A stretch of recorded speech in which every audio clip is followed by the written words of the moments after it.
I'll start with a quick review for this book, When More Is Not Better. Very interesting book. I really enjoyed it. A lot of points, a lot of interesting ideas I got out of it. There's a lot of notes. So I would recommend. I'd give this book 4, even a high 4. It almost got a 5, if not that some of his conclusions I didn't fully agree with. Some of his policy ideas. I'm more libertarian, so I have some issues with that. But definitely some food for thought. So it's not exactly, he's more liberal, but definitely has some good case. So definitely some food for thought. So that's why it's the 4, not 5. But I would recommend. Let's see the notes. University economics teach models that as the true reflection of the economy, when the truth is more complicated than that. Universities teach models and they say that that's the truth. They teach certainty in a way, but the truth is that it's much more complicated than that model they teach. But the problem is they don't tell you that. According to one, all models are wrong since they simplify past events. An interesting point here, that a model is, in a way, a simplification of past events, and therefore it must be wrong. It could be good and beneficial, but it's wrong. Customer loyalty can be best understood through a leaky bucket. You either patch the leak or add more water. Patching the leak is satisfying customers. It's a very good metaphor he's using here. You either keep customers or getting new customers, and that's what you can be seeing in a leaky bucket. You always have a leak. The question, do you patch it, which is making your customers satisfied, or you just keep pouring water, which is new customers? Very interesting metaphor, or useful metaphor. Efficiency is the main driver of the current economy. From Adam Smith's idea of one job per person to the Toyota assembly line. So the efficiency, the economy cares a lot about efficiency. Adam Smith came up with the idea one job per person, which is the most effective way of doing a job because everyone can specialize in something. And also that Toyota assembly line, it's a similar idea that everyone is doing something, but there is a product line, there is a line that everyone is doing it, and eventually things coming out in a very fast pace. Side note, the author is very clear with his ideas and the book follows a logical pattern. So very logical, very organized book, and also his ideas are very clear. You're not left ruminating about what he meant or where he's going with this. Very clear. Gaussian distribution can transform to Pareto distribution under pressure. So the Gaussian distribution is also normal distribution, and that's what happened is that sometimes it transforms into a Pareto distribution, which is the power law distribution, which is basically just a part, just the upper or lower part of the normal distribution. And that happens after pressure, and we'll talk a little bit more about it in subsequent notes. Monopolies like Instagram, for example, create Pareto distribution. So, and that actually goes with, let's talk about this first. So that's what happens when monopolies, for example, there is pressure, and that creates, like Instagram, they create Pareto distribution when everything is distributed not equally. One or two platforms have most of the share. It's not normally distributed among other platforms. Monopolies tend to gain their power since they make more sense by offering cheaper and better alternatives. So it makes sense that why there is monopolies, because they do offer better alternatives, cheaper alternatives, but it's not necessarily good. The economy is more like a complex adaptive system than a machine that could be understood or tweaked. So the economy is a very complex machine, and the metaphor of a machine that could, like car or even more complicated machines, it's not enough, because this is not a system that could be easily understood or tweaked. It's more complex than that. The economy is like a natural system where there is no linear connection between cause and effect. like a weather system. It's really hard to predict because there is so many components. One thing that touches the other. There is a causal effect, but that causal effect does not explain the changes the system is under. It's many of them. One causes this and this causes that, so it's kind of like a snowball in a way. But there is no linear connection. High-speed trading using technology to gain a minuscule arbitrage advantage.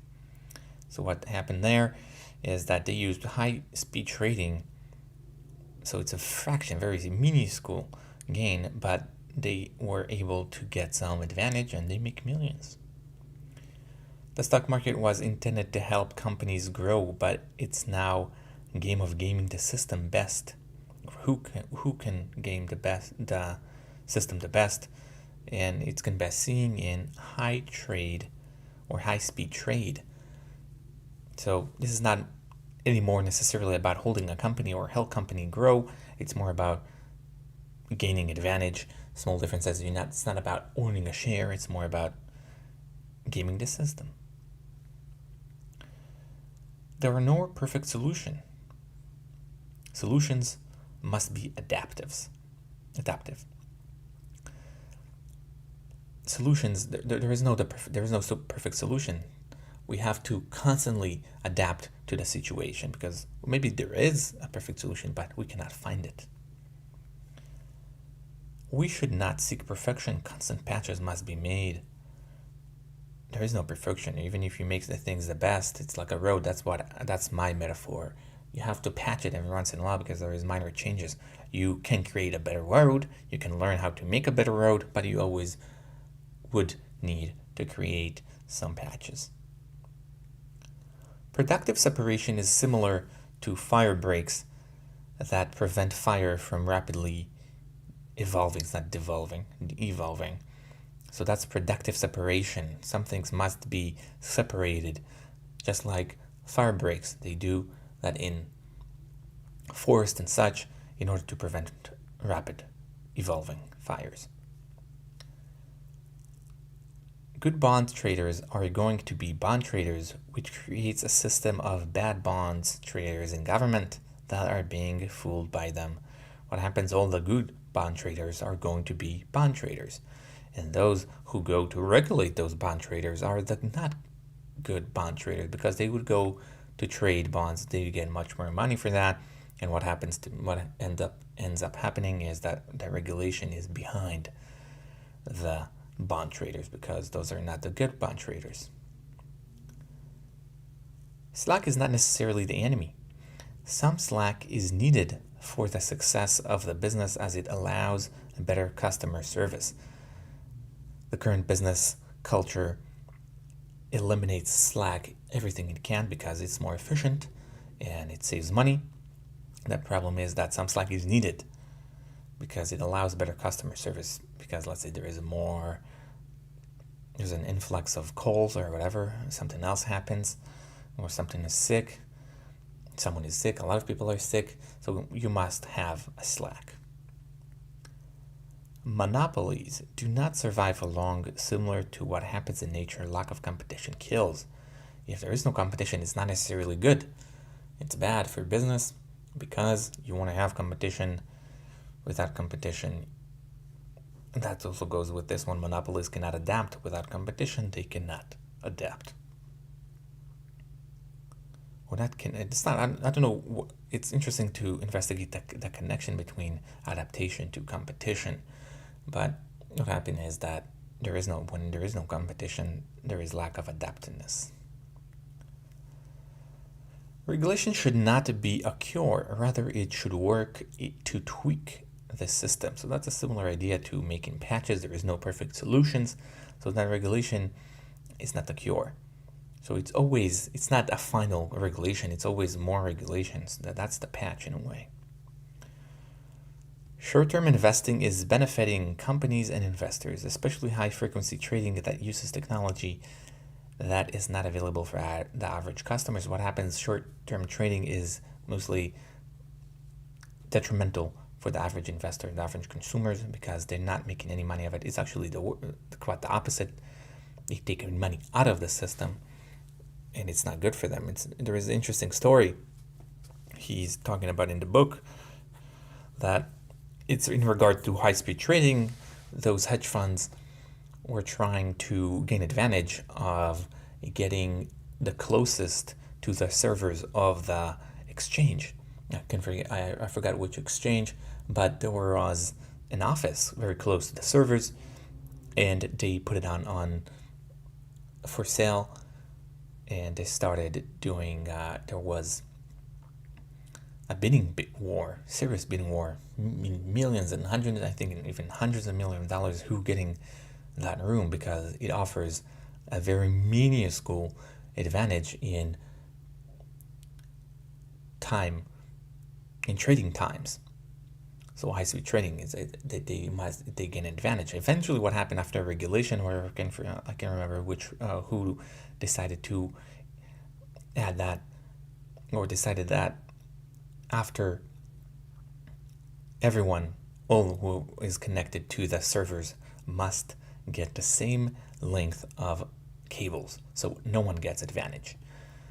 What ends up happening is that many people or many companies had or still have very long cables just because the other company has that or further from them has the same length of cable. So that's funny, and also tells a lot about what's going on.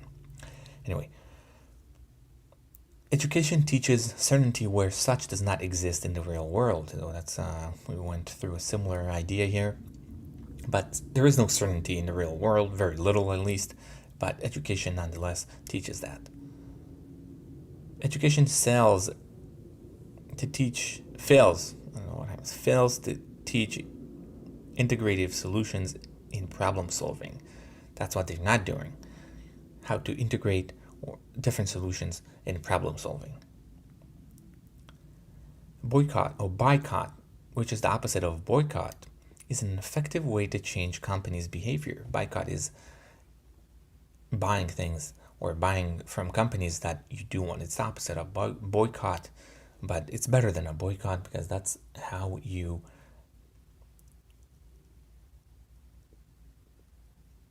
get those companies you like. You buy from them, you give them more money, you give them your money. And the last one is collective action is more effective. An example is drunk driving rather than drunk drivers. That's what we call collective action. When you say drunk driving, we want to solve drunk driving rather than drunk drivers. You're not referring to a specific group of people rather than to the collective. So that's it for the notes. Very interesting book. I would recommend. I'll give this book 4 out of 5. Thank you.